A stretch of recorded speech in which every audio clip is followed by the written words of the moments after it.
Our next story comes from Tal and Betsy Bosin, who have been partners and volunteers with AMPATH for more than 25 years. They are instrumental in the Mwangaza Scholarship Program, which provides full tuition scholarships to Moi University medical students. Their story is titled Our Starfish Story.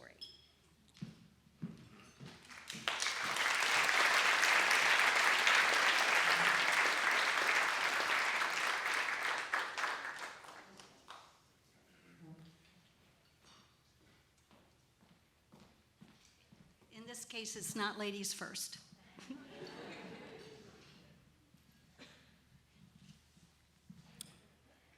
One morning, a young boy was walking along the seashore.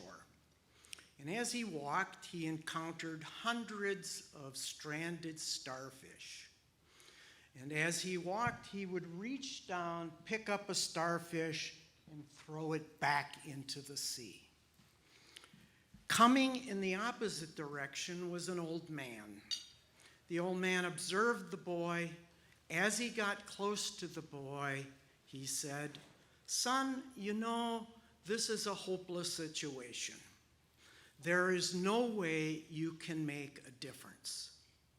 The boy smiled, continued down the shore, picking up a starfish, throwing it back into the sea, and was heard to say, "But it made a difference to that one. But it made a difference to that one." So I'm Tal Bosin. I went to Kenya 30 years.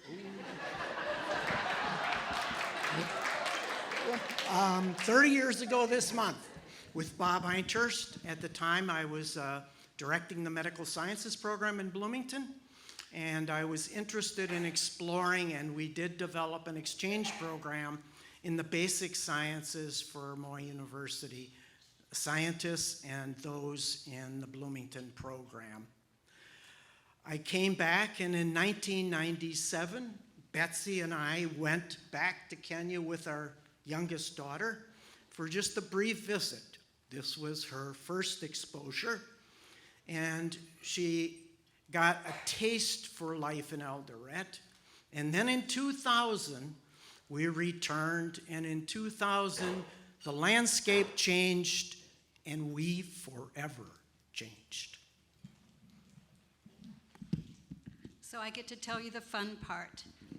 In 2000, Tal was going to go teach third-year medical students pharmacology, infectious disease, for 6 weeks and lecture them. They never get lectures, so they were thrilled. But what was I going to do? So we went to Bob Einturst, and this turns out to be a brilliant idea, Bob. Bob said, "Why don't you interview some of the medical students that are being loosely helped with some monies from people who've been to Eldoret and see the plight of the medical students?" So we got the list of students, we interviewed them, Tal would ask questions, I would write the notes, and it opened up to us the life of a medical student at Moi University. And we saw resilience, perseverance, overcoming amazing obstacles. And I think it won our heart to be relating to these students.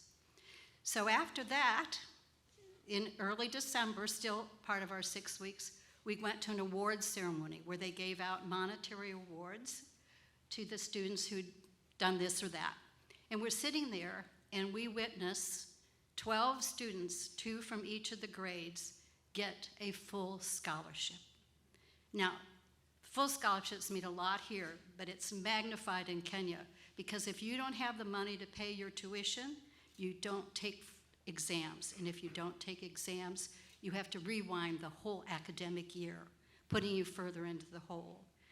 So we saw what a difference the scholarship made, because 2 of the students we had just interviewed were recipients, Stephen and Rose. Well, I want to tell you that our hearts were changed at that point. We were transformed just like the lives of those students. And it's all due to a person who's on your screen. Now, there she is. This is an Indiana resident of Indianapolis, Ellie Thurston, who was approached by the AMPATH program at the time to give a gift. and she was given a grocery list. And in the grocery list were several items, and one of them was scholarships. And Ellie said, I want to give a scholarship in honor of my husband, Max, because both of us were given scholarships to finish our education. So those 12 scholarships were endowed with Ellie's gift at the time in 2000, and they were called the Thurston Scholars. But over the years, with many more donors, it's changed to Mangaza, which means light, because it's a light to their path to finish school, but it's even brighter for them to become doctors and help their families in their villages.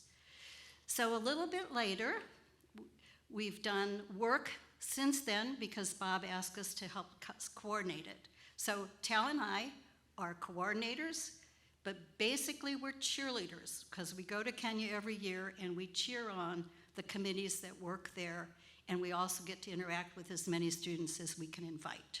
So I want to tell you that the staff at present at AMPATH and the past staff have been great supporters, and I thank them very much for their help. But two committees, this first committee is the scholarship committee that the dean appoints. They meet, they have applications, they make selections, and they award the scholarships every year. Then there's another committee called the finance committee. Some of them are extras like me, but some of them are accountants, so that every dollar that's donated is going to the right place. There's great integrity in the program for these 25 years. So where are we today? Just to help you put this into context, there are about 400 government-sponsored medical students at Moy University. That's over the 6 years beginning post-high school. Currently, we have 75 students on scholarship. We have another 75 on work study. And then we had to create an emergency fund. This was in the mid-2010, 2013, because students were having emergencies and they lived so on the edge they couldn't meet those emergencies. A medical emergency, a death in the family, lack of food. So we created an emergency fund, and currently somewhere around 100 students access that fund each term. And then we learned that our students were food insecure. They were starving. And so we started a food program. It's a supplementing program. It's a program where the students receive some foodstuffs every month. For example, ugali flour, rice, cooking oil, etc. And we have somewhere between 80 and 100 students each month receiving foods. So go back to what I initially said, which was there are 400. We have well over 50% of the students at Moy University receiving assistance through the Mangaza program. Now, I want to tell you about one of our starfish. Loco Boro Elima is her name. Loco is a member of the Gabra tribe. The Gabras live up in the northern part of Kenya near the border with Ethiopia. And they are nomadic. They herd camels primarily. That's the preferred animal, because a camel can go a week without water. The camel is the currency for paying a bride price. When a young man marries a woman, he must provide the woman's family with a bride price, 3 camels, 2 male, 1 female. And lastly, they are the means of transport from one place to another as the animals need to find new pasture. So the camel transports the house, and the camel transports of the young children. Loco's the third born of a family of 10 children, 3 girls, 7 boys. And in her early years, she was the best shepherd in the family. She would watch the animals out in the hot sun. She was not really a candidate for school because it was felt in that community that girls shouldn't be educated. Why would you invest in a girl that's going to get married off and help another family? They were also taught that school is a terrible place. If you go to school, you're going to get beaten. If you go to school and do well, you're going to be taken away from your family and you may never see them again. So given that, there was a real stigma. And that all changed when the chief of the tribe ordered that a girl from each family must go to school. And so Loco was selected from her family to attend a day school, which she could walk to. The school was hot. The school consisted of Loco and 56 boys. And it lacked water, and it lacked staff and supplies. Nevertheless, she excelled. She was the top student at the end of 8th grade on the national test in her county. And that qualified her to go to a national school. The national school was in Nairobi, 3,000 kilometers from her family and her tribe. And so she was transported to Nairobi on the back of a lorry, sitting for 2 to 3 days to reach Nairobi. When she reached Nairobi, she went to the school, and it was an all-girls school in one of the coldest places in Kenya. Nevertheless, she excelled.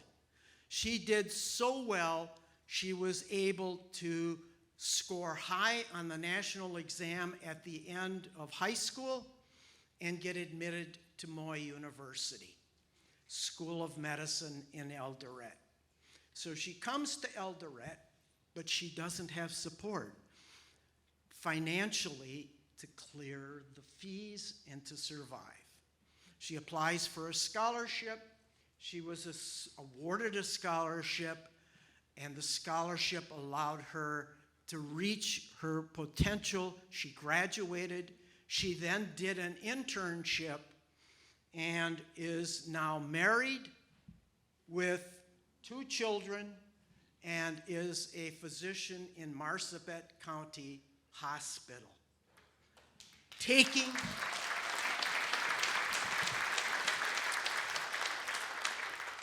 Taking care of her fellow Kenyans. And all of these kids do.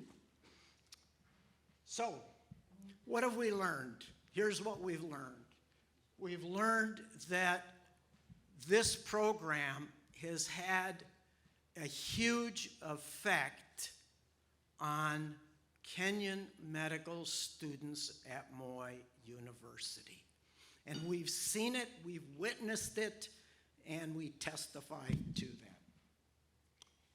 Now I want to conclude the way we, the way we concluded our visits with Ellie Thurston.